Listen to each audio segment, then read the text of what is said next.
ये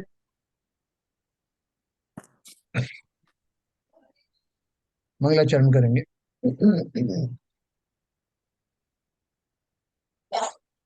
ओम नमः सिद्धेभ्य जय श्री ओम नमः सिद्धेभ्य जय श्री ओम नमः सिद्धेभ्य। मंगलम भगवान वीरो मंगलम गौतमो गणी मंगलम कुंद कुंदाद्यो जैन धर्मोस्तु मंगलम। सर्वमंगल मांगल्यम सर्व कल्याण कारकम प्रधानम सर्वधर्माणां जैनम जयतु शासनम। जैनम जयतु शासनम जैनम जयतु शासनम। नमः समय साराय स्वानुभूत्या चकाशते चित स्वभावाय भावाय सर्वभावांतरच्छिदे।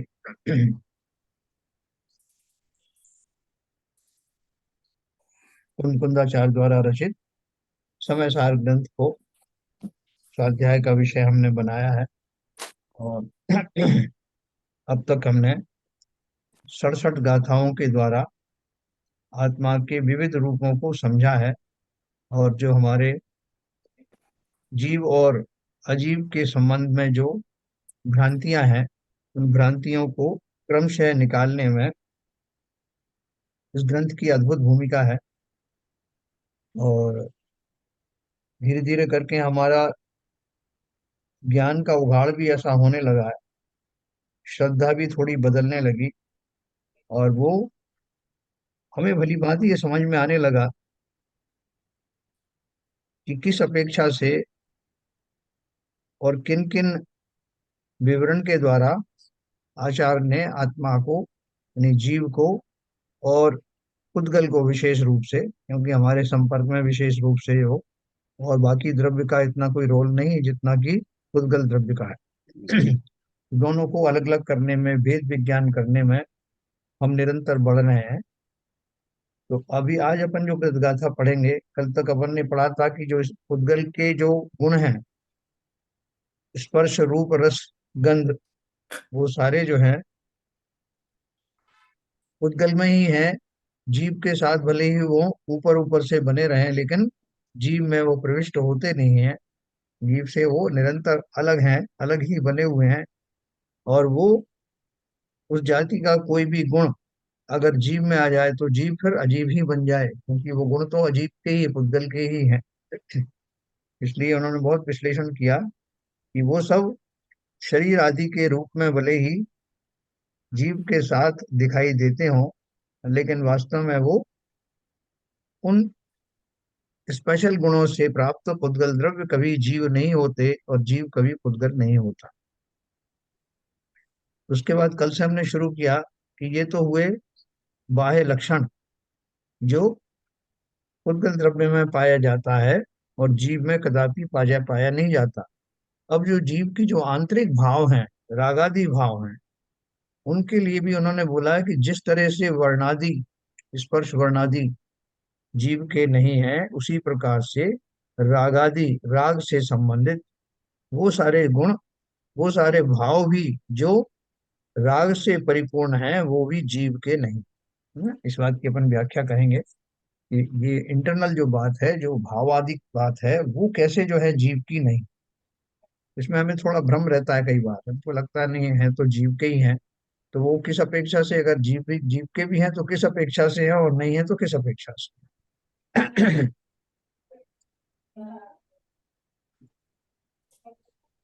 देखिए 68 नंबर की गाथा हम पढ़ेंगे।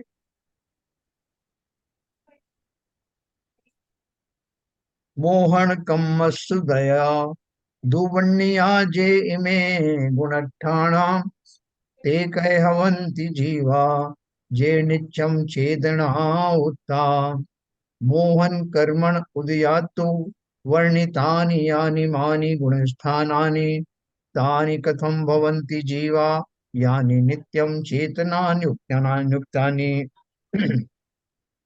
अब कहते हैं कि जैसे वर्णादि भाव जीव नहीं है, यह सिद्ध हुआ, उसी प्रकार यह भी सिद्ध हुआ कि रागादि भाव भी जीव नहीं है।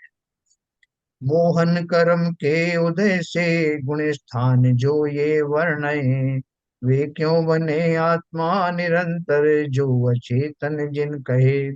अपन मोह किसे कहते हैं? ये जो मोहिनी कर्म है जो है उसके, या अपन गुणस्थान की जो परिभाषा करते हैं, गुणस्थान किसे कहते हैं? तो मोटे तौर पर वीतरागता का पैमाना है ये गुणस्थान। अर्थात जितना जितना मैं राग से छूटता जाता हूँ, जितनी जितनी वीतरागता मेरे जीवन में आती है, उन अवस्थाओं को 14 भागों में बांटा गया है, जिन्हें हम गुणस्थान कहते हैं।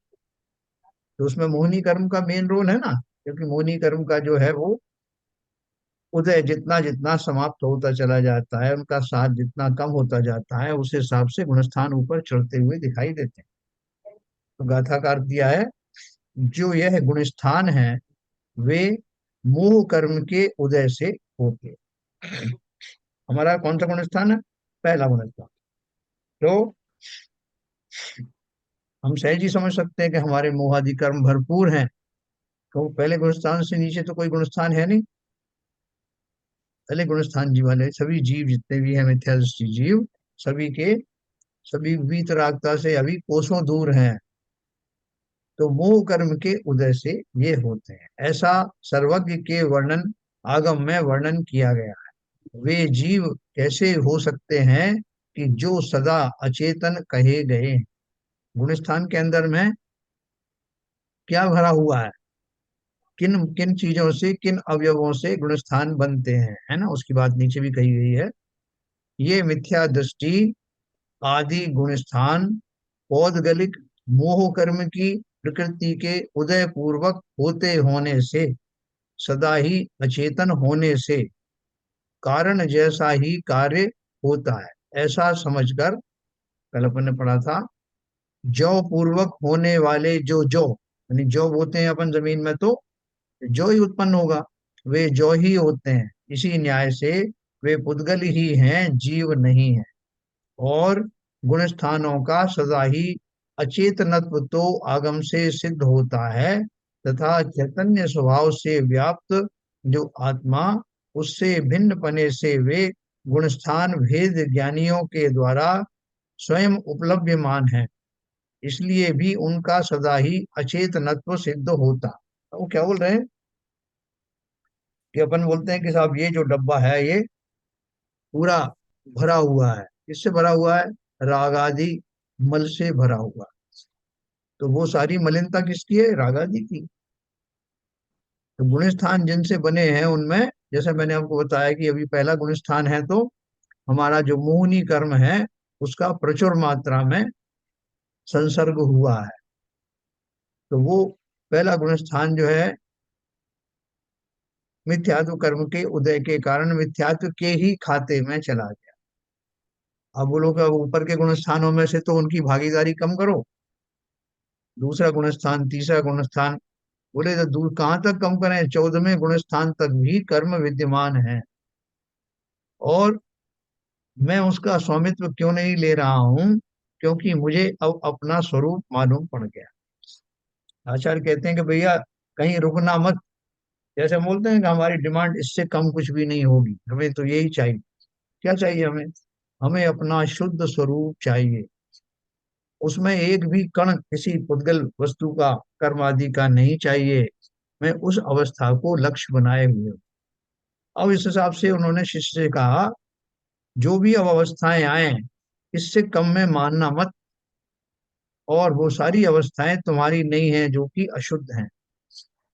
तो शिष्य ने समझ गया। तो इसलिए उसने बोला, पहला गुणस्थान भी मैं नहीं, दूसरा भी मैं नहीं, तीसरा भी मैं नहीं, चौथा भी मैं नहीं, यहाँ तक कि 14वां गुणस्थान भी, जो कि अयोगी केवली का होता है, वो भी मैं नहीं हूँ। और ये तो बहुत गजब की बात आपने कर दी। यानी वो पहले अरहंत बन गए, अरहंत बनने के बाद 13वें गुणस्थान के बाद 14वां गुणस्थान आया, और 14वें गुणस्थान में भी आप बोल रहे हो कि मेरा नहीं। कारण है ना, 14वें गुणस्थान में भी 85 प्रकृतियां बाकी हैं कर्मों की। तो जब मैं अपने शुद्ध चैतन्य द्रव्य का स्वरूप ढूंढ रहा हूं, तो वो तो गुणस्थानातीत है, मेरा लक्ष्य वही है। अगर लक्ष्य वही है तो 14वें गुण स्थान तक के भी सभी भाव मेरे नहीं हैं, क्योंकि वो पर पदार्थ के पर द्रव्य के निमित्त से बने हुए हैं।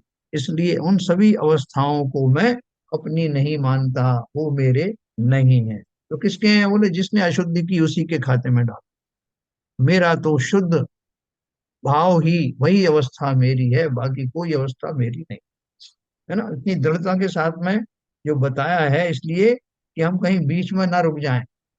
वैसा थोड़ा बहुत तो चलता है। 24 कैरेट का अगर सोना चाहिए है तो 24 का ही चाहिए। वो साहब थोड़ी सी इसमें चांदी पड़ी तो आपका क्या ले रही है, थोड़ा सा तांबा मिला दिया तो क्या हो गया, सोना तो सोना ही है। बोले नहीं नहीं,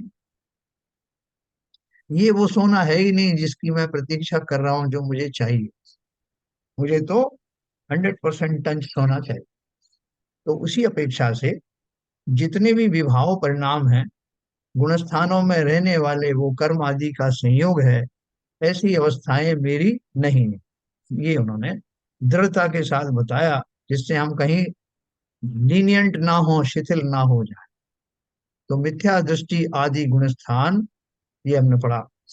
और गुणस्थानों का सदा ही अचेतनत्व तो आगम से सिद्ध होता है, तथा चैतन्य स्वभाव से व्याप्त जो आत्मा, उससे भिन्न पने से वे गुणस्थान भेद ज्ञानियों के द्वारा स्वयं उपलभ्यमान हैं। इसलिए भी उनका सदा ही अचेतनत्व सिद्ध होता है। यानी जो ज्ञानी है, उनके तो दृष्टि में भली भांति आता है कि वो गुणस्थान जो है वो मेरा स्वरूप जैसे नहीं है। मेरे नहीं का अर्थ क्या है? कि जो मेरा स्वाभाविक भाव है, उस स्वरूप वो नहीं है। इसी प्रकार राग, द्वेष, मोह, प्रत्यय, कर्म, नो कर्म, वर्ग, वर्गना, स्पर्धक, अध्यात्म स्थान, अनुभाग स्थान, योग स्थान, बंध स्थान, उदय स्थान, मार्गना स्थान, स्थिति बंध स्थान, संक्लेश स्थान, विशुद्धि स्थान, संयम लब्धि स्थान भी उद्गल कर्म पूर्वक होते होने से, सदा ही अचेतन होने से उद्गल ही है, उद्गल ही है, जीव नहीं, ऐसा स्वतः सिद्ध हो गया। इससे यह सिद्ध हुआ कि रागादि भाव जीव नहीं। देखो पहले तो पुद्गल के जो बाह्य जो गुण होते हैं पुद्गल के अंदर, रूप रस गंध वर्ण, हाँ, स्पर्श रूप रस और गंध, ये चारों ही उसके नहीं है। अर्थात जो भी वस्तु है, इन सब से मिलके इन लक्षणों वाली है, वे सब पौद्गलिक हैं, इसलिए मेरी नहीं। इसलिए शरीर से लेकर के और तो जितनी भी बाहर में बाहर में दिखाई देने वाली वस्तुएं हैं, धन आदि हैं, स्त्री पुरुष और जो कुछ चैतन्य आदि जो द्रव्य जिन्हें मैं मानता हूँ शरीरों की वजह से, वो सब मेरे नहीं। तो पहले तो पुद्गल के बाह्य लक्षणों के हिसाब से उनको बताया कि वो मेरे नहीं हैं। जिन जिन में वो पुद्गल के गुण पाए जाते हैं वो सब मेरे नहीं। फिर उसके बाद बताया आंतरिक भावों के बारे में। जो रागादि भाव हैं, वो भाव भी मेरे नहीं है। तो उन्होंने सिद्ध किया गुण स्थान आदि में जो पाए जाते हैं, जो किंचित राग आदि के परमाणु बचे हुए हैं, वो सब मोहनीय कर्म के उदय में आए हैं। इसलिए मेरे स्वाभाविक भाव ना होने से वो समस्त ही विभाव भाव मुझसे अलग हैं, मेरे नहीं है। स्वतः इससे यह सिद्ध हुआ, ये इंटरनल भावों की बात है। इससे यह सिद्ध हुआ कि रागादि भाव जीव नहीं।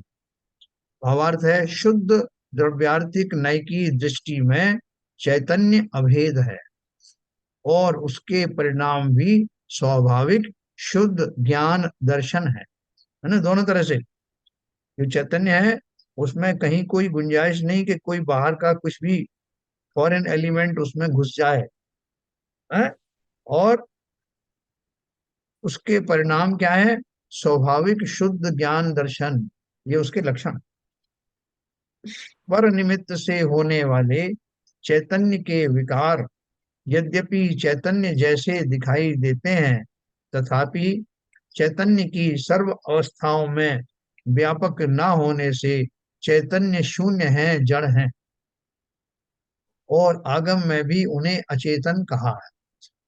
भेद ज्ञानी भी उन्हें चैतन्य से भिन्न रूप अनुभव करते हैं। इसलिए भी वे अचेतन हैं, चेतन नहीं है। हाँ, जो पेट्रोलियम का अपन बात करते हैं ना, कि पेट्रोलियम जो कच्चा तेल मिलता है, वो कच्चे तेल में से लोग जो साधारण ज्ञान वाले तो नहीं समझते कि ये जो कच्चा तेल है इसका अर्थ क्या है। तो वो तो ये समझते हैं कि भाई ठीक है, थोड़ी बहुत गंदगी ऊपर से लग गई होगी, इसको साफ कर लेंगे, छन्ने से छान लेंगे तो यही पेट्रोल बन जाएगा। क्यों लोगों को बताया गया किसी पेट्रोलियम में से, क्रूड ऑयल में से ही पेट्रोल निकलता है। वो बड़ा खुश हुआ कि क्रूड ऑयल भर के ले आया पूरा टैंकर, और उसको छन्ने से छान करके और उसको पेट्रोल मानने लगा। तो लोगों ने बताया कि भैया, ये अभी पेट्रोल नहीं है, इसमें वरी पर पूरा विश्लेषण करना पड़ेगा, और जो जो अशुद्धियां हैं, उन अशुद्धियों को दूर करने की अलग अलग प्रक्रियाएं लागू करनी पड़ेगी। और फिर आप देखोगे कि इसमें जो जो मिला था वो कैसे अलग अलग हो जाता। एक खास टेम्परेचर के ऊपर में आकर के इसके जो ये अशुद्धि निकल गई, वो अशुद्धि निकल गई, तो वो डीजल बन गया, या पेट्रोल बन गया, या केरोसिन बन गया, यहाँ यहाँ से गैस निकल गई। इस तरह से सारे उसके अवयव अलग अलग प्रोसेस के द्वारा दूर होते हैं, जिनका वो कंबाइंड रूप क्रूड ऑयल रूप में दिखाई दे रहा है। इसी प्रकार से जो जीव की जो दशाएं हैं, वो भी क्रूड ऑयल की तरह बहुत सारे तत्वों से मिल करके दिखाई दे रही है। लेकिन जीव वैसा नहीं है जैसा दिखाई दे रहा है। उसके अंदर में होने वाले जो स्थूल उद्गल आदि हैं, वो तो उसके हैं ही नहीं, वो तो कोई भी समझ सकता है। लेकिन अब आप बुद्धिमान है तो बारीक चीजें बताई जा रही हैं। ये उसके अंदर जो पाए जाने वाले अशुद्ध अवयव हैं, यानी रागादि विभाव परिणाम है, वो भी जीव के नहीं होने से जीव उन दशाओं को अपनी स्वाभाविक दशाएं नहीं मानता। तो इसलिए उन्होंने कहा कि पर निमित्त से है। तो पर निमित्त की कारण से, तब बहुत सारे लोगों को तो भाई साहब ये तो बहुत सीधे व्यक्ति हैं, इनको किसी ने उकसा दिया इसलिए ऐसी बात कर रहे हैं, हम तो इतने सालों से इन्हें देख रहे हैं, इनमें ऐसी चीज है ही नहीं, ऐसे भाव ही नहीं होते इनके, लेकिन किसी ने इनको बहका दिया।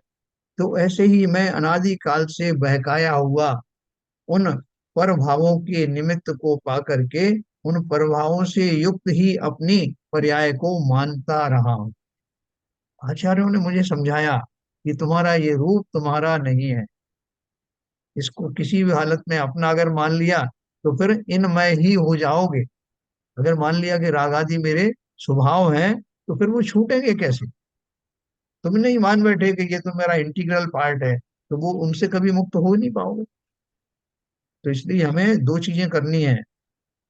मुझे अपना जो शुद्ध स्वभाव है उसका ज्ञान होना आवश्यक है, उसको एक तरफ लगा दिया आपने कि ये मेरा मॉडल है, ये मेरा अभीष्ट है, मुझे इस रूप में आना है।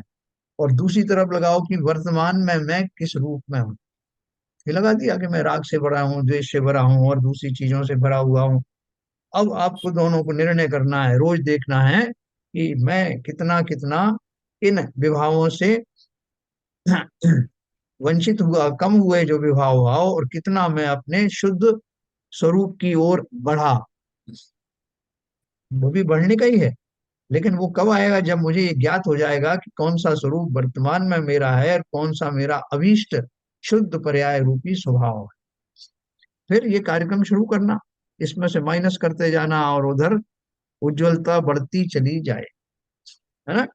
तो पर निमित्त से होने वाले चैतन्य के विकार यद्यपि चैतन्य जैसे दिखाई देते हैं, तथापि चैतन्य की सर्व अवस्थाओं में व्यापक ना होने से चैतन्य शून्य है, जड़ है ना। जब उनको अलग अलग निकालोगे ना, कि इस टेम्परेचर पे आकर ये अशुद्धि निकल गई, उस टेम्परेचर पे आकर वो अशुद्धि निकल गई, तो अरे मैं देख रहा हूँ कि धीरे धीरे करके सारी अशुद्धियां निकलती जा रही हैं, मुझे पहले पता ही नहीं था।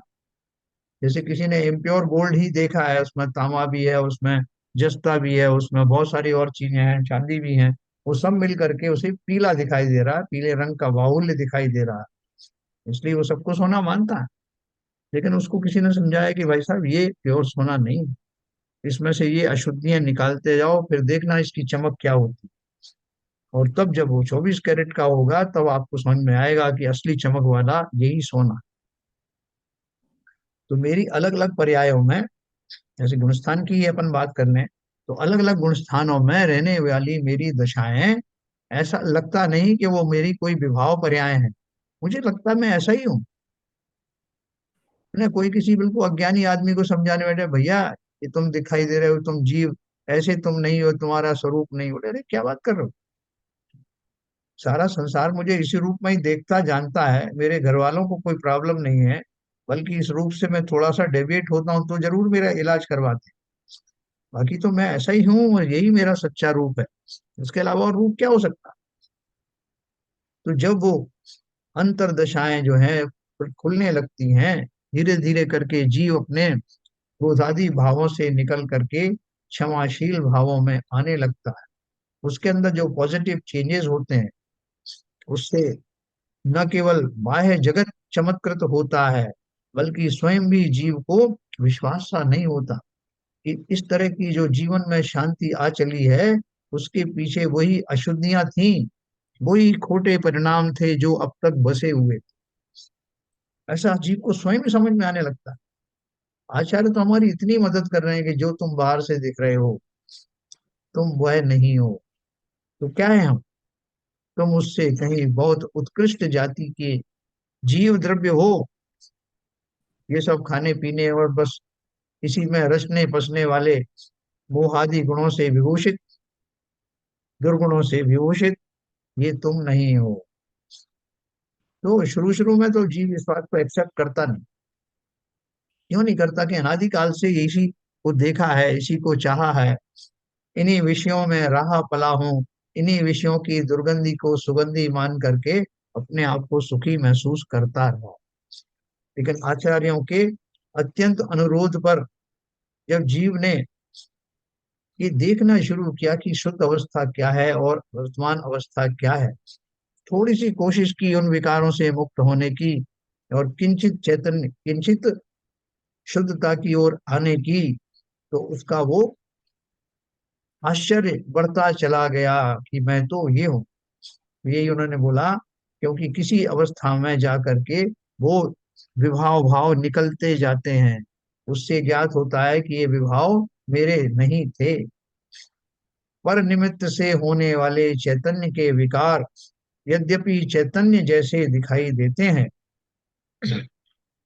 तथापि चैतन्य की सर्व अवस्थाओं में व्यापक ना होने से, है ना, शुद्ध अवस्था में तो बिल्कुल होते ही नहीं है, बल्कि बाकी के जो और दूसरे गुण स्थान है उनमें भी वो कम ज्यादा पाए जाते हैं।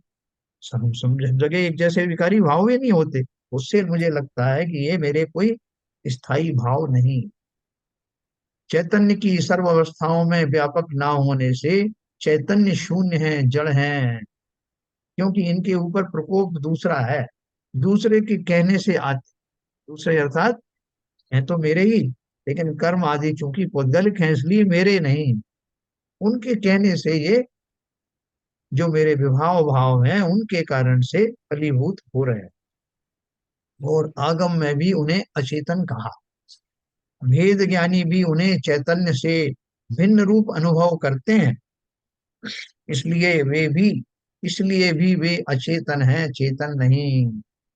मुझे आचार्यों ने बहुत समझाया, तो मुझे थोड़ा सा डाउट हुआ कि भैया ये भाव तुम्हारे नहीं है, ये राग द्वेष आदि तुम्हारे नहीं है, तुम इन रूप नहीं हो। तो मैंने क्या किया कि कुछ जो थोड़े से जिन्हें मैं ज्ञानी समझता था उनके पास गया। मैंने उनसे पूछा कि ये ग्रंथों में क्या लिखा है, उल्टा सीधा मेरे समझ में नहीं आ रहा है। ये बोल रहे हैं जो तुम हो वो तुम नहीं हो, जो तुम नहीं हो वही तुम हो, ये क्या बात लिखी? तो उनसे पूछा, वो बोले बिल्कुल सही लिखा है। तो हमको बड़ा ना ताज्जुब हुआ कि या तो आचार्य लोगों का की बुद्धि खराब हो गई या इन लोगों की बुद्धि खराब हो गई। ये कह रहे हैं जो तुम हो वो तुम नहीं हो, जो तुम नहीं हो वही तुम हो, ये क्या बात हुई? जब मैंने देखा कि एक नहीं सारे ज्ञानी इसी तरह की बात कर रहे हैं, तो मुझे थोड़ा सा सोचने पे मजबूर होना पड़ा। और जो ज्ञानियों की बात में हम हमेशा सिरउधार्य करता था, अब उनसे मैंने प्रश्न पूछा कि भैया ये बताओ कि तुम जो है इन सब अवस्थाओं को अपनी क्यों नहीं मानते? तुम्हारी तो है, हम सब चैतन्य है ना, और जो हमारे चैतन्य के भाव हैं, इनमें क्या भेद विज्ञान क्या करना? तब उन्होंने जो समझाया कि भैया जिस हम भी तुम्हारी तरह ही पहले सोचा करते थे, लेकिन हमें भी आचार्यों की असीम कृपा से किंचित बुद्धि आई और हमें समझ में आया कि ये जो खोटे भाव हैं ये मेरे नहीं हैं। मेरा इनसे वास्तव में मेरी शुद्ध पर्याय से इनका कोई संबंध है नहीं। क्योंकि मैंने ऐसा माना नहीं, इसलिए सब आकर के मेरे आसपास जुट गए। जैसे बताते हैं ना, कोई उच्च वर्ण का व्यक्ति है, कोई ब्राह्मण आदि है, वो अपना ब्राह्मणत्व तो भूल जाए तो बहुत सारे जो और दूसरी जातियों के लोग हैं उसे अपना बनाने पे तुल जाते हैं, भैया तुम तो हमारे हो, वो कहे तुम हमारे हो। उस ब्राह्मण को पता ही नहीं कि मैं इनसे विलक्षण हूँ, मेरे में कोई अतिरिक्त बात है। तो कभी उसको एक जाति का जीव ले जाए, कभी दूसरा अपने उसमें शामिल कर ले, और ये भोला जीव किसी में भी चला जाता है, क्योंकि उसे ज्ञान ही नहीं कि वो क्या है। लेकिन जब किसी ने उसको आगाह किया कि तुम ब्राह्मण हो, तो ब्राह्मण का अर्थ समझाया, जो ब्रह्म को समझे, ब्रह्म को जाने वही ब्राह्मण, ब्रह्म का अर्थ समझाया, समझ में आते ही उसको ज्ञान हो गया। और जैसे ही ज्ञान हुआ, वो जो सब उसको अपना अपना बनाने के लिए लगे हुए थे वो सब दूर खड़े हो गए कि अब तो ये व्यक्ति जाग गया, इसको अपनी असलियत मालूम पड़ गई, अभी हमारे बहकावे में नहीं आने वाला। ठीक उसी प्रकार से भेद ज्ञानी बन गया, मुझे बनना है। वेद ज्ञानी भी उन्हें चैतन्य से भिन्न रूप अनुभव करते हैं, इसलिए भी वे अचेतन हैं, चेतन नहीं है। प्रश्न है, यदि वे चेतन नहीं है तो क्या है? वे पुद्गल हैं या कुछ और? देखो, हमारी तरफ से अपन को तो डर लगता है कि हम आचार्यों से कैसे पूछें ये बात। मन की बात कई बार जबान पे आती नहीं, लेकिन वो शिष्य जो है, जो उन्होंने बनाया है, जिसके माध्यम से प्रश्न आचार्यों ने ही बनाए हैं, वो क्या प्रश्न पूछ रहे हैं? कि आपने बोला कि वो चेतन नहीं है, क्या नहीं है चेतन? ये जो सब संयम स्थान, विशुद्धि स्थान और मार्गणाएं और गुण स्थान आदि है मेरे नहीं, चेतन के नहीं है। तो बोल रहे हैं कि यदि वे चेतन नहीं है तो क्या है? क्लियर करो, ये पुद्गल है या कुछ और? उत्तर दिया, वे पुद्गल कर्म पूर्वक होते हैं, इसलिए वे निश्चय से पुद्गल ही हैं, क्योंकि कारण जैसा ही कार्य होता है। आप बोलो कि ऐसा करो कि आधा आधा कर लेते हैं, आधा पुद्गल का मान लो, आधा मेरा मान लो, क्योंकि मैं भी तो हूं, उसमें हूँ। उन्होंने बोला भैया दोनों का कैसे मानना है? कोई बोले कि अग्नि जो है ठंडी होती है कि गर्म होती है, नक्की करो जल्दी से। बोले साहब हम विवाद में नहीं पड़ना चाहते, ऐसा मान लेते हैं कि अग्नि आधी ठंडी होती, आधी गर्म होती है, तो चल जाएगा काम। मतलब आपने कहा ना कंप्रोमाइज करके चलो, कंप्रोमाइज किसका करो? जो स्वभावगत ही नहीं है उसको कैसे मान लिया जाए? अग्नि तो गर्म ही रहेगी, कहीं पर भी हो, वही उसका मूल गुण है।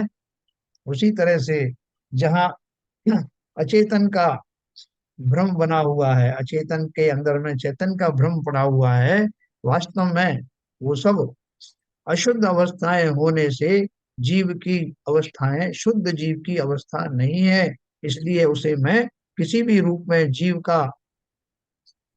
के खाते में मानने को तैयार नहीं।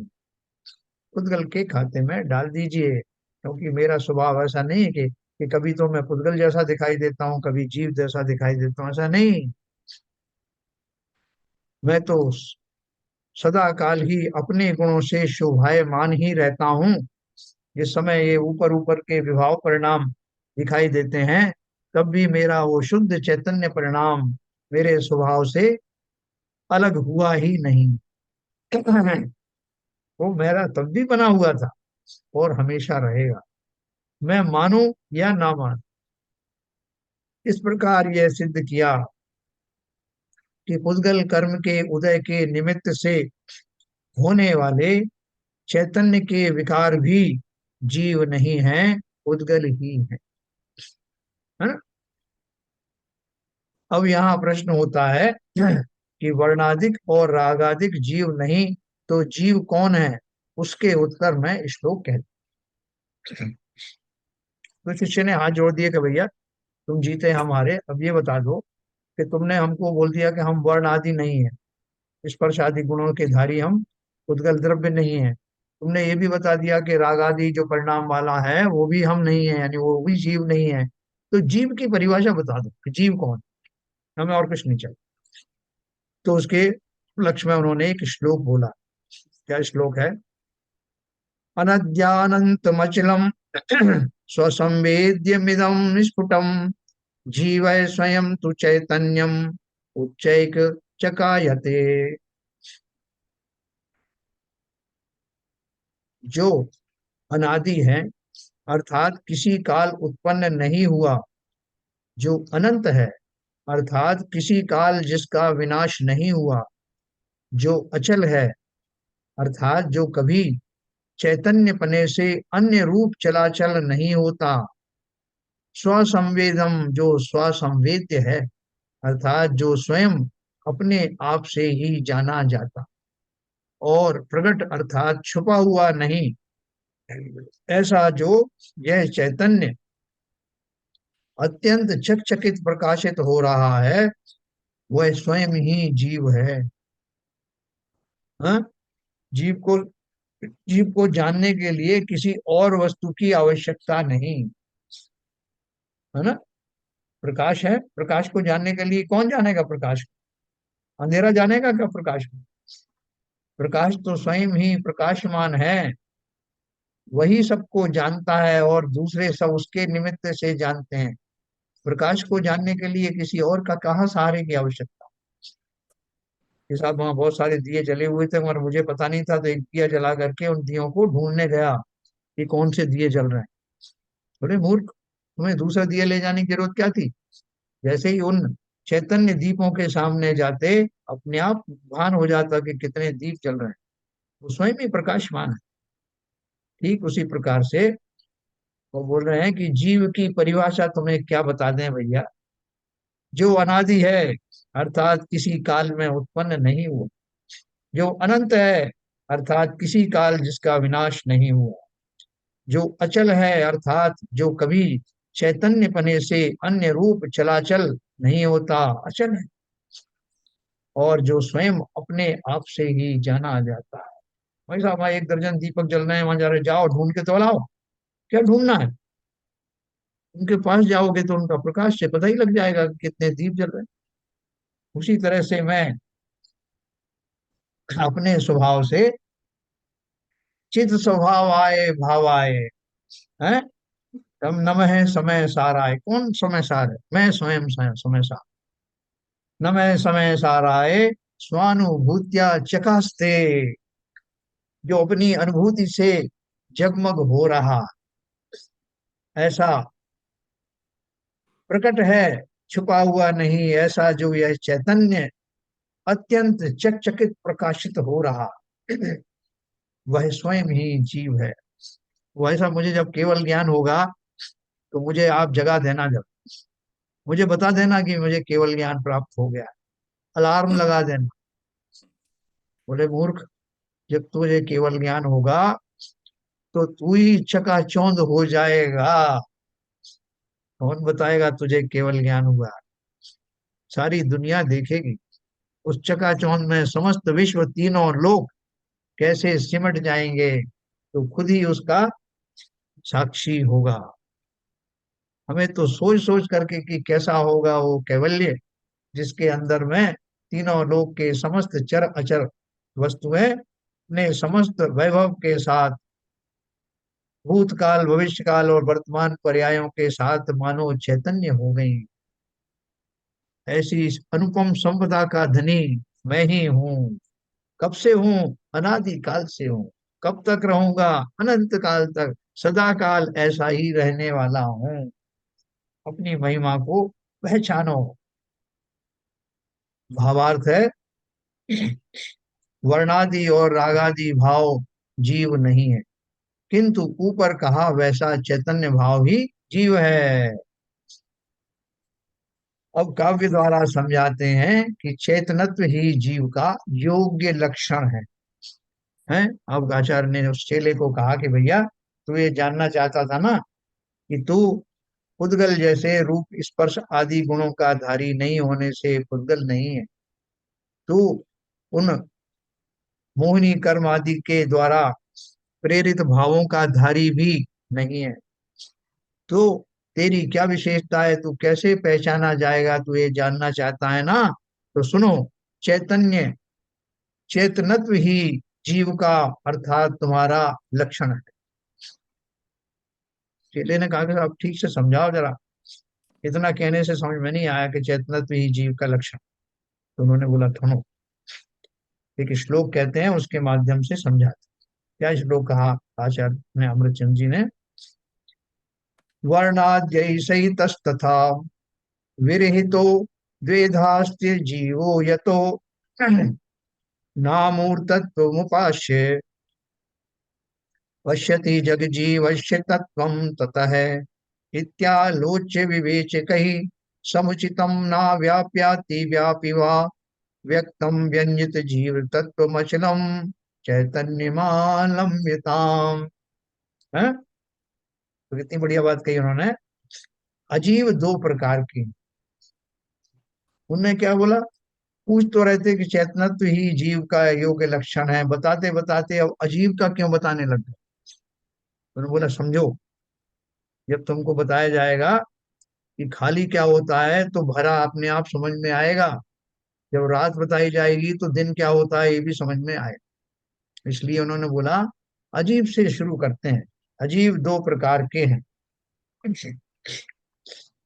वर्णादि सहित और वर्णादि रहित। इसलिए अमूर्त तत्व का आश्रय लेकर भी, अर्थात अमूर्त तत्व को जीव का लक्षण मानकर भी, जीव के यथार्थ स्वरूप को जगत नहीं देख सकता है। तो भाई साहब, उस सब्जी क्या होती है, सब्जी कैसी होती है? बोले जो जो तुम्हें दिखे हरे रंग की वो सब सब्जियां हैं। वो दुकान पे गया तो हरे रंग के अतिरिक्त जो और दूसरे रंग भी थे, लाल रंग का टमाटर था वहाँ, पीले रंग का पपीता था वहाँ, और भी दूसरे दूसरे कलर की चीजें थी। वो बड़ा भ्रमित हो गया। मुझे तो कहा गया था जो जो हरा हो वही सब सब्जियां हैं। तो वो बेचारा बड़ा परेशान हो गया। उसने फोन करके पूछा, आजकल तो फोन चलते हैं ना, कि भैया ये आपने तो बोला था कि हरे रंग की सब्जियां होती हैं, यहाँ तो मुझे बहुत सारे रंग दिखाई दे रहे हैं और सब्जी की दुकान पे खड़ा हुआ हूँ, कोई ग्रोसरी की थोड़ी खड़ा हूँ। तो उन्होंने बोला अरे मैं तुम्हें समझाना भूल गया कि कुछ हरे रंग के भी होते हैं, कुछ दूसरे रंग के भी होते हैं, और सब सब्जियों में गिने जाते हैं। फिर मैं उनका और दूसरे गुण बताता हूँ आपको तो समझ में आएगा। तो अभी हम अभी तक किसमें भ्रमित थे? ये आचार्य ने बता दिया कि जिसमें वर्णादि गुण हो वो तुम नहीं, यानी वो अजीब है। जिसमें रागादि हो, इस तरह के अजीब वाले जो भाव हो वो तुम नहीं। तो मैं तो अपनी भूमिका समझ रहा था कि जिनमें रागादि भाव नहीं, जिनमें पौद्गलिक स्पर्शादि गुण नहीं, तो वो सब जीव होंगे। आचार्य ने कहा भैया ऐसा नहीं है। संसार में कितने द्रव्य होते हैं? बताओ शिव जैन साहब, कितने द्रव्यों से मिलकर से ये विश्व बनता है? पूरा जीव छह अजीब द्रव्य है ना? छह द्रव्य हो गए सारे। छह द्रव्य हैं, तो छह द्रव्य में से हमने अभी आपको पुद्गल द्रव्य के बारे में ही बताया, और ये बताया कि वो अजीब है। तो अब एक आत्मा को निकाल दो, एक पुद्गल को निकाल दो, अब कितने बचे? चार। चार द्रव्य बचे। तो वो चार द्रव्य वो अजीब है कि नहीं है? वो भी अजीब है। वो भी अजीब है। तो मगर आचार्य बहुत सावधानी से बता रहे एक चीज बताइए सर, हैं जी। ये वर्णादि रहित क्या राग द्वेष के लिए बताया गया है यहाँ पर? नहीं, राग द्वेष का अलग लिया ना टॉपिक। वर्णादि नहीं का मतलब है जो पौद्गलिक चीज है, उद्गल, नहीं नहीं, उद्गल द्रव्य। दूसरी, इसमें दो चीज कही गई हैं। हम्म। जो अजीब है वर्णादि सहित वो तो बात समझ में आती है। हम्म। वर्ण- वर्णादि रहित कैसे हो गए अजीब? हाँ, मैं वही तो आपको बता रहा हूँ, ये गाथा उसी की बता रहा हाँ। हूँ। अभी पुद्गल द्रव्य के बारे में आप समझ गए ना? पुद्गल द्रव्य में क्या है? पुद्गल द्रव्य दो तरह से हमारे जीवन में दिखाई देता। एक तो उनसे शरीर आदि की रचना होती है, जिनमें स्पर्श रूप रूप का रस आदि गुण होते हैं ना, ये सब पौद्गलिक स्वभाव से होते हैं। तो इन सब के से हमारी नौकर्म आदि से रचना होती है, तो ये पुद्गलों का समूह दिखाई देता है। दूसरा उसमें और क्या गुण होता है? दूसरा, उसका जो रिफाइंड रूप है पुद्गल का, वो है कर्म।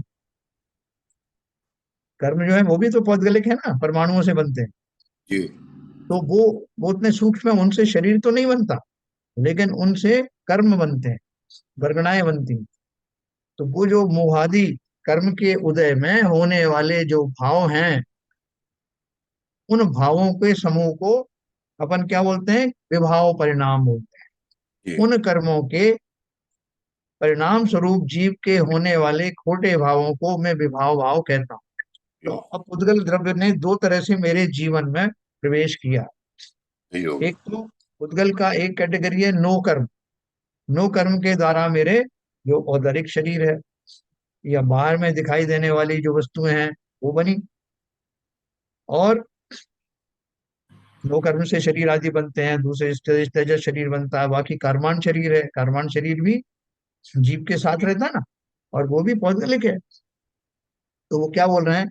और उनका पौद्गलिक कर्मों का जो स्वभाव है वो कैसे किस रूप में होता है? जो गुण स्थान है, जो विभिन्न स्थितियां हैं, नाम कर्म की प्रकृतियां हैं, वो सब कर्मों के खाते में। तो ये क्या बोल रहे हैं? उन्होंने दो तरह की गाथाएं पहले दी ना। पहले तो जो मोटा मोटा स्थूल वर्ण आदि हैं, स्पर्श रस गंध वर्ण आदि जो प्रत्यक्ष दिखाई देते हैं, वो सब जो बाहर में दिखाई देते हैं वो सब पौद्गलिक हैं, वो मेरे नहीं, पहले ये कहा। फिर नहीं सर, दूसरा मगर उन्होंने। मगर एक बात है। हाँ। ये जो आप जो बता रहे हैं, ये कर्म जनित जो विभाव हैं, हाँ। वो कैटेगरी है। मगर वो है तो रागादि द्वेष भाव ही है ना। कर्म, रागादिदेश। वो मोहनी कर्म की वजह से हाँ। उससे राग द्वेष जो पैदा होते हैं, उसी से विभाव बनते हैं। हाँ बिल्कुल। तो वो वही श्रेणी हुई ना। दूसरी जो श्रेणी है हाँ। वो राग से सहित हो गई, मतलब। हाँ देखो, वो उसको दो अलग अलग भागों में इसलिए बांट दिया, इसलिए बांट दिया कि ये जो प्योरली जो शरीर आदि दिखते हैं, इनको तो सब लोग जानते हैं कि ये जो है मैं नहीं। वो ये तो तो बहुत वर्णादि क्लियरली वो समझ तो में आ जाता है वर्ण वर्ण आदि में। है? दूसरा अपना कर्मांड शरीर है। हाँ। कर्मांड शरीर है दूसरा। हाँ। वो वर्णादिक नहीं है, वो बात सही है। ठीक है। नहीं है तो देखो, वर्णादि तो वो भी है, जो कर्म है, कर्म पुद्गल परमाणुओं से बनते हैं। नहीं, वो बात देखो मैं सही है। आपको बता, है ना? डायरेक्टली तो। हाँ, वो डायरेक्टली इसको नहीं इसलिए नहीं कहा कि वो सूक्ष्म अवस्थाएं हैं, और जी। उस अवस्था के कारण से मैं भ्रमित होता हूँ। जी। उन कर्मों के कारण मेरे भावों पर असर पड़ता जी। है ना? तो बोल रहे हैं कि जिनसे मेरे बाहर की दृष्टि बदल जाती है, शरीर आदि जो मुझे अपने दिखाई देते हैं वो, और जो बारीक सूक्ष्म रूप से जो कर्म है जिनसे मेरे भाव प्रभावित होते हैं, ये दोनों ही दशाएं मेरी नहीं। बिल्कुल सही। तो बोले कि अब बस तो फिर मैं इतना मान लूं क्या, कि जो वर्णादि वाले हैं वो, और जो विभाव भाव करने वाले जो वस्तु हैं उनको अगर निकाल दूं तो जीव दिखाई देने लगेगा, ऐसा मान लूं क्या? अर्थात इनके अतिरिक्त जो कुछ है वो सब जीव है, ऐसा मानूं क्या? नहीं, उसके बाद तो चार द्रव्य और है ना। तो आचार्य ने कहा, एकदम नहीं मान गया आचार्य, कहा "हाँ, नहीं बिल्कुल ठीक कह रहे हो। तो बस ये पुद्गल के वर्णादि भावों को निकाल दो, और जो विभाव भाव जो रागादि परिणाम निकाल दो, तो उससे जो बचा वही जीव है। आचार्य ने बड़ी चतुराई से, बहुत सावधानी से उत्तर दिया कि भैया अभी तुमने आधा ही समझा है। जिन्हें अचेतन की श्रेणी में दे रहे हैं, अचेतन और भी है चीजें। जी। जैसे मैंने आपको सब्जी का उदाहरण दिया ना, कि भैया वो हरी हरी नहीं है, और भी रंग वाली है, वो भी सब सब्जियों में आती है। तो उन सबको सब्जी मानना, ये सब अचेतन की श्रेणी में लाने के लिए, अचेतन की श्रेणी में न केवल ये पुद्गल द्रव्य है जो मुझे दो रूपों में दिखाई दिया, एक वर्णादि रूपों में स्थूल रूप में, और एक कर्मादि रूप में सूक्ष्म रूप में। ये पुद्गल द्रव्य तो है ही अचेतन, उसके अतिरिक्त भी चार द्रव्य और भी हैं जो अचेतन।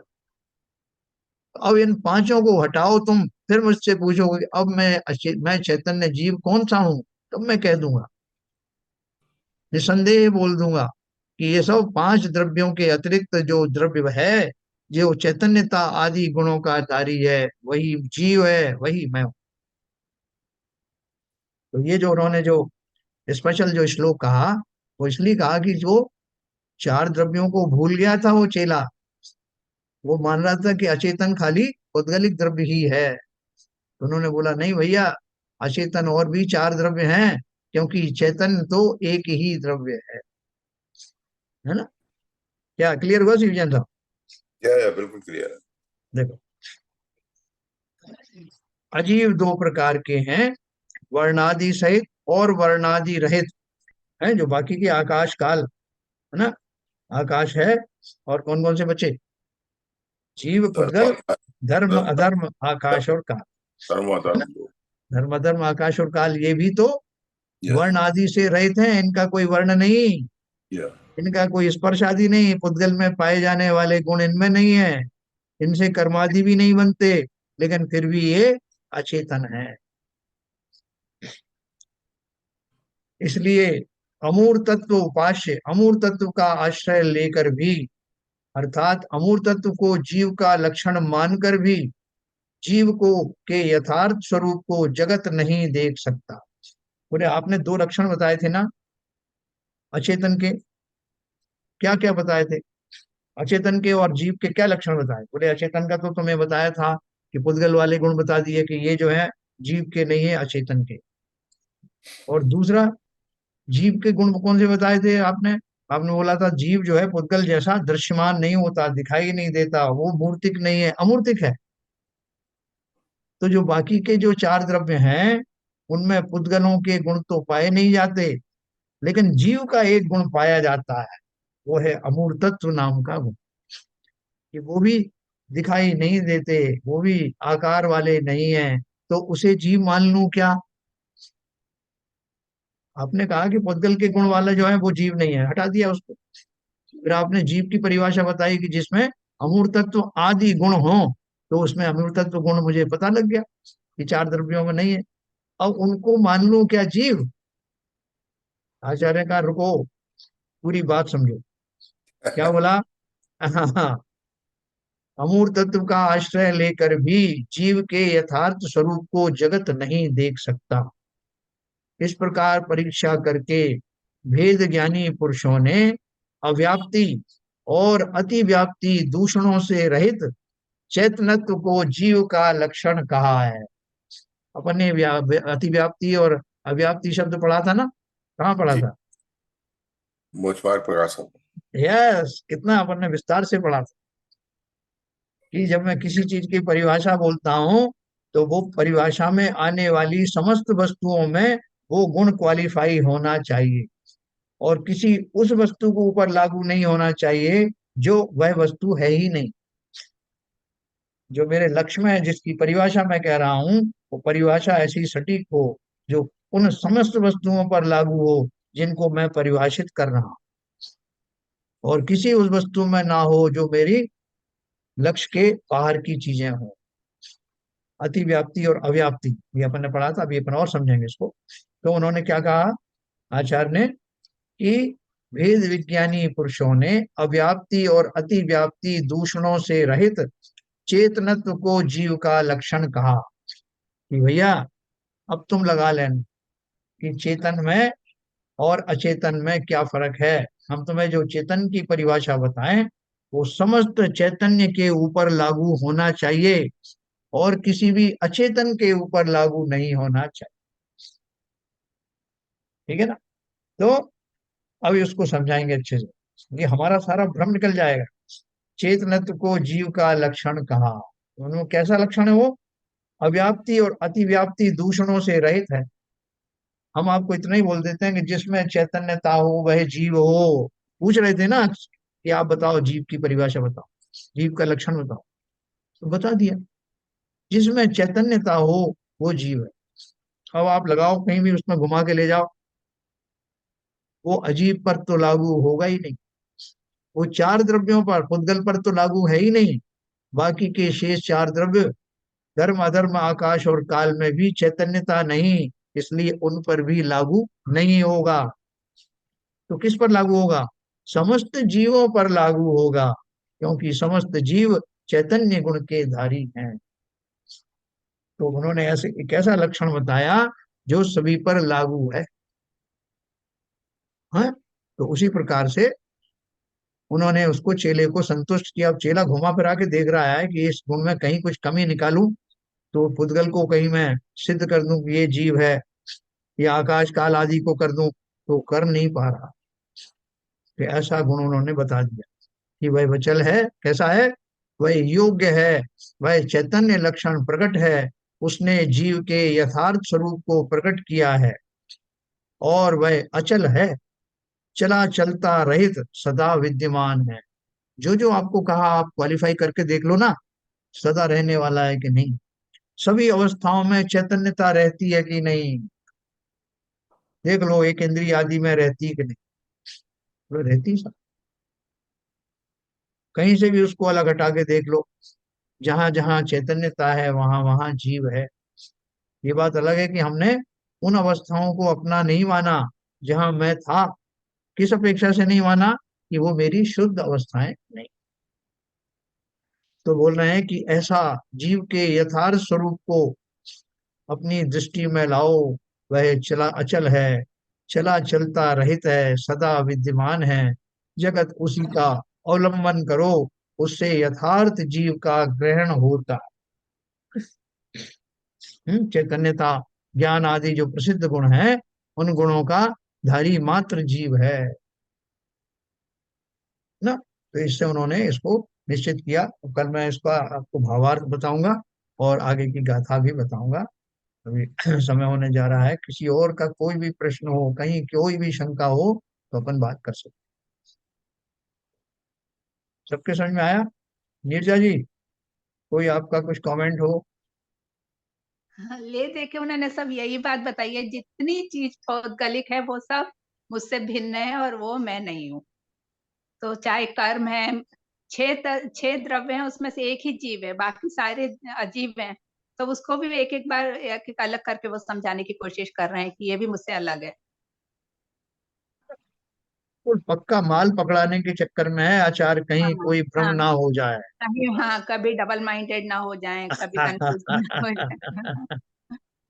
देखो बाकी सब चीजें तो अपने समझ में आती हैं, जी। लेकिन जो हम जैसे अभी वर्तमान संसारी अवस्था में है, कि अपन को लगता है ना, मैं ही तो क्रोध करता हूँ साहब, हाँ। मैं ही तो भोजन करता हूँ साहब, ये सारी हाँ। क्रियाएं मैं ही करता हूँ, सोच विचार भी मैं ही करता हूँ, हाँ। घर का जो चलाने वाला भी मैं ही हूँ। हम उन सारी क्रियाओं को मिक्स कर देते हैं, जी।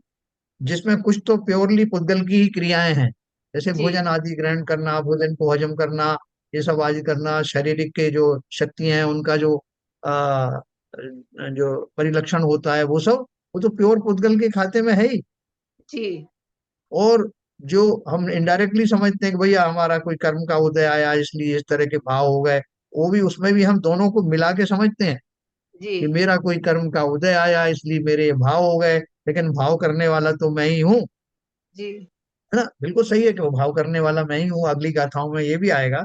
लेकिन इन गाथाओं में उन्हें अपने आप को बाकी सब द्रव्यों से अलग दिखाना, जी। है ना। इस अपेक्षा से वो जो भाव आदि हैं, वो भाव भी चूंकि मेरी शुद्ध अवस्था में वो भाव भी नहीं होते, इसलिए इन विभाव वाली पर्यायों को भी डिसोन कर दिया कि ये भी, यहाँ भी मैं नहीं हूँ, भैया जी। मुझे माफ कर। जी। हाँ, बहुत बहुत ही अच्छी तरह बताया है। क्या क्योंकि चिंतन अपन, रहा होगा ऐसा। हाँ, और वो बिल्कुल दृढ़ता के साथ, बहुत दृढ़ता है। और ऐसी दृढ़ता जब आ जाएगी हमको, तभी हम परफेक्ट भेद विज्ञानी होंगे। हाँ, इतने दिन जैसे कोई किसी बात बनेगी। जैसे किसी को बोला कि भाई, उसके वो एक कहानी आती ना, कि एक व्यक्ति था, वो बेचारा एक लकड़ी काटने जाता था, उसके पास एक कुल्हाड़ी थी लोहे की। तो एक दिन उसकी कुल्हाड़ी जो है वो पानी में गिर गई, और वो भगवान को बहुत मानता था, उसने भगवान का ध्यान किया और बहुत रोया कि मैं बहुत गरीब आदमी हूँ, ये कुल्हाड़ी मेरी आजीविका का साधन थी, ये भी चली गई, अब मेरा क्या होगा। तो वहां भगवान प्रकट हुए, कहानी है। जी। भगवान ने उसको उसको एक कुल्हाड़ी दिखाई जो सोने की थी, जी। जो निकाल के दिखाई कि ये है क्या तुम्हारी कुल्हाड़ी। उसने कहा नहीं नहीं नहीं, ये नहीं है मेरी कुल्हाड़ी। बोले पक्का? बोले हाँ बिल्कुल ये मेरी नहीं है। तो फिर वो फिर डुबकी लगाई और फिर निकाली तो उस चांदी की निकली। बोले ये है क्या तुम्हारी? वो नहीं साहब, ये भी मेरी नहीं। लास्ट में लोहे की निकली, तो बहुत अच्छी वाली लोहे की निकली, और चमक रही थी वो। बोले ये तुम्हारी है, तुम बोल रहे थे लोहे की, बोले लोहे की तो है मगर ये मेरी नहीं, जी मेरी इतनी चमकने वाली नहीं। तो फिर उन्होंने चौथी डुबकी लगाई और उसको उसी की जो कुल्हाड़ी थी वो निकाल के दी। जी उसने बिना किसी इधर उधर की सोचे बिना बोल दिया कि यही मेरी है, मुझे यही दे दो, मैं इससे ही संतुष्ट हूँ। जी। किसी लोभ में नहीं पड़ा, किसी भ्रम में नहीं पड़ा। हम्म। उसी प्रकार से आचार्य कहते हैं कि संसार में तरह तरह के बहुत सारे प्रलोभन हैं, जी। उनमें अटक मत जाना, अपने हाँ, स्वभाव को देखना, जो तुम हो वही तुम हो, उसके अतिरिक्त और तुम कहीं हो नहीं। वीतराग मार्ग पे चलते हैं तो कितनी रिद्धियां सिद्धियां मिलती हैं। कुछ लोग इसी में अटक जाते हैं, तो वो ये चाहते हैं हाँ, कि इसमें अटकना नहीं, बिल्कुल, आगे बढ़ते जाओ, उसके आगे का रास्ते में सबसे लास्ट में जो मिलेगा वही तुम हो। बस, है ना। तो ये जी। बहुत शरण जी कुछ बोलेंगे? नहीं नहीं, बिल्कुल सही है। डिस्कशन तो मतलब एक तरीके से ये ऐसा डिस्कशन हो रहा है जैसे सब लोग बैठ के डिस्कशन कर रहे हैं और बार बार बात कर रहे हैं कि ये भी नहीं है वो भी नहीं है आत्मा। तो ये बार बार हमको ये प्रेरित करता है कि भाई कि ये कुछ भी नहीं है, और धीरे धीरे हमारे सब कॉन्शियस माइंड में जाता रहे कि ये या नहीं है आपका। और एक दिन वास्तव में ऐसा हो कि बस हम मान लें कि भाई कि ये सब कुछ नहीं है मेरा, बस उसी दिन हमारा ये जो अपना समय सार है वो सिद्ध हो जाएगा। वही। तो और अभी कोई तो बताए भूमिका थोड़ा चल सा, रही है। मतलब इससे हमें क्या लाभ होने वाला है? जो आचार्य इतनी बड़ी बड़ी बातें कर रहे हैं, हमको बोल रहे हैं कि तुम ये नहीं हो वो नहीं, इससे क्या हो जाने वाला है? क्या लाभ। विविजन साहब बताएं, इससे सर क्या अगर हमें फायदा होना? ये तो भाई साहब अगर साफ इसका दिखाई दे रहा है एक ना। मिनट एक मिनट वो बाबूजी, साफ दिखाई दे रहा है बाबूजी हाँ, एक मिनट। कि एक सेकंड, साफ हाँ, दिखाई दे रहा है कि हाँ, जब तक हम जीव की पहचान नहीं कर पाएंगे तो उसमें स्थिर कैसे होंगे।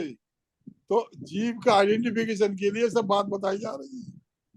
हाँ, ये भी नहीं है, ये भी नहीं है, वर्णाधिक नहीं है। और वर्णाधिक में दो भेद कर दिए, रहित भी और सहित। और रहित में भी दो जीव अलग हैं। जीव के अलावा जीव और प्रतियों के अलावा दो धर्म अधर्म और आकाश काल भी है। बड़ी दुनिया में दुनिया भर की चीजें हैं। परेशान इस बात की है जीव को कैसे पहचान है। तो उसके लिए सब ये प्रकृति की बहुत अच्छी गाथा है। बहुत अच्छा आपने बताया, बहुत अच्छी तरीके से। बोलिए वेरी गुड। विविजन साहब।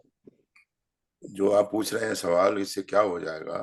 हाँ, धीरे धीरे इस तरह बढ़ते जाएंगे और सने सने चल के जो सबकॉन्शियस माइंड में, जैसे सैनिक जी ने बोला, जो हमें वास्तविक जो स्थिति है जब बैठती जाएगी तो अंततः स्थिति बनेगी वेद विज्ञान की। हमको वेद विज्ञान अवश्य होगा, सम्यक दर्शन अवश्य प्राप्त होगा। अंतिम लक्ष्य यही है, मैं जो बहुत समझता हूँ। बढ़िया, बहुत बढ़िया। क्या बिल्कुल नहीं भेद विज्ञान हुआ कि अहमदाबाद अलग है और बम्बई अलग? मुंबई में भी अहमदाबाद है, भोपाल भोपाल में भी अहमदाबाद है। हाँ, नहीं सर, सब सब जगह एक जैसा सही है। हाँ, तो है ना, वेद विज्ञान होने लगा है थोड़ा बहुत तो वेद विज्ञान से हाँ हमारी मतलब जो व्याकुलता बढ़ जाती है क्या? हमारी घबराहट बढ़ जाती है या हम घबराहट से मुक्त होने लगते हैं? नहीं, ऑफ कोर्स घबराहट से तो मुक्त होने लगते हैं, क्योंकि पता लग जाता है कि जो भी शरीर के जनित या पर वस्तुओं के जनित जो भी विभाव या थोड़ी बहुत विपरीत परिस्थितियां आती हैं, पता लग जाता है कि मैं तो इनसे अलग हूँ। तो फिर बहुत बहुत शांति मिलती है और हम इतने विचलित नहीं होते जितने पहले होते थे। बढ़िया। जैसे हमको कोई खोटा सपना आता है, सपने में देखा कि मेरे ऊपर कोई बहुत प्रताड़ना हो रही है या मुझे मारा जा रहा है, पसीने आ गए अपने को सोते सोते, वो उठ के बैठे तो हम देखा कि अरे ये तो सपना था, तो बड़ी राहत की सांस लेते हैं कि मैं किन किन परेशानियों से गुजर रहा था और मुझे लग रहा था कि अब मैं बचूंगा नहीं, लेकिन मैंने देखा कि ये तो सपना था, तो कितना मैं शांत हो जाता हूँ, वो सपना ही था। ऐसे ही ये सारी स्थितियां स्वप्नवत ही हैं। ये इसका भान हमें जब होता है तो इनसे मुक्त होने भर का एहसास हमें परम संतुष्टि प्रदान करता है। ऐसी संतुष्टि हमारी निरंतर बढ़ती चली जाए, इसी भाव के साथ आज की बात समाप्त करें। चलिए संजय प्रकाश, जिनवाणी स्तुति करें। सिरिचिणे वाणी जग कल्याणी जग जन मति तमे मोहे हरि जन मन हारी गण हरे हारी जम जरा भवे रोगे हरि तिथे राणम दिव्य जुणिंजो पड़ई सुड़ई मय्ये धारई नाणम सुखे मनंतम धरिये सासदे मोखे पदम पावै सासदे मोखे पदम पावै। जिनवाणी माता की जय। जय।